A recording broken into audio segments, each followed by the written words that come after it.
দেশের সমসাময়িক সময়ে জুলাই গণঅভ্যুত্থানের পরে বাংলাদেশের মানুষের যে প্রকৃত যে প্রত্যাশা ছিল, বাংলাদেশের মানুষের প্রত্যাশা পূরণ হয়নি।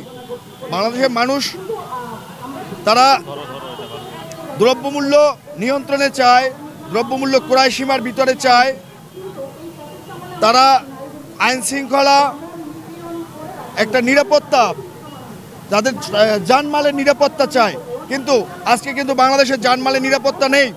গতকালকে আপনি দেখেছেন যে এই ধর্ষণ বিরোধী কর্মসূচি শেষ করে নারায়ণগঞ্জে ছাত্রদলের এক কর্মী বাসায় ফেরার পথে ছিনতাইকারীদের ছুরিকাঘাতে নিহত হয়েছেন। তাহলে দেখেন যে আমাদের দেশে কি কোনো ধরনের কোনো নিরাপত্তা আছে? আইনশৃঙ্খলা রক্ষাকারী বাহিনীদের ভূমিকা কি? পুলিশ এখন কি করছে? এবং এই যে স্বরাষ্ট্রমন্ত্রী, সে আসলে ব্যর্থ হয়েছে। সে বাংলাদেশের মানুষের জানমালের নিরাপত্তা দিতে ব্যর্থ হয়েছে এবং আমরা বলবো যে অনতিবিলম্বে তার পদত্যাগ করা উচিত।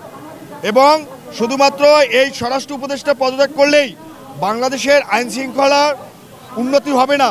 বাংলাদেশের মানুষের এখন ইচ্ছে হচ্ছে, তাদের প্রত্যাশা হচ্ছে, তাদের আকাঙ্ক্ষা হচ্ছে একটি জাতীয় নির্বাচন, অবাধ, সুষ্ঠু এবং নিরপেক্ষ নির্বাচন। সেই নির্বাচন যত দ্রুত দেয়া যায় ততই দেশের মানুষের জন্য কল্যাণ। এবং একটি নির্বাচনের মাধ্যমেই এই দেশের সকল সমস্যার সমাধান হতে পারে। যারা বাংলাদেশের নির্বাচনকে বিলম্বিত করে, যারা ক্ষমতাকে দীর্ঘায়িত করতে চায়, তারা আসলে ভুলে আছে। তাদের পতিত স্বৈরাচারের কাছ থেকে শিক্ষা নেওয়া উচিত। এবং আমরা মনে করি যে একটি রাজনৈতিক সংকট রাজনৈতিকভাবেই সমাধান করতে হবে।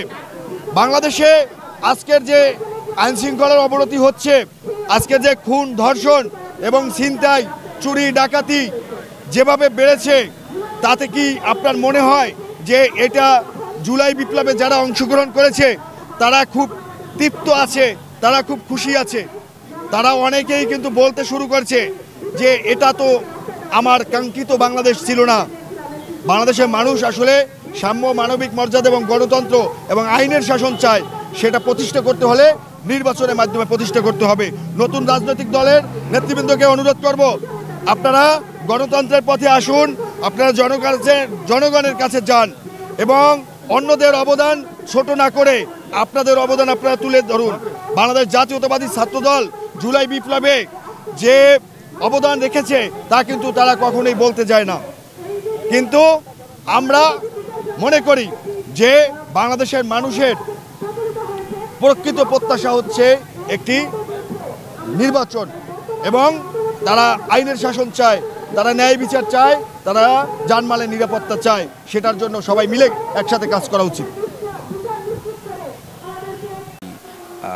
হঠাৎ করে কিভাবে এই যে এত টাকা, তারপরে দলের পেছনে, সাংগঠনের পিছনে এত টাকা পয়সা খরচ, আমি সেদিকে না যাই আমি বলবো যে ঠিক আছে, তিনারা রাষ্ট্রীয়ভাবে এমন কিছু কথাবার্তা বলেন যে নির্বাচন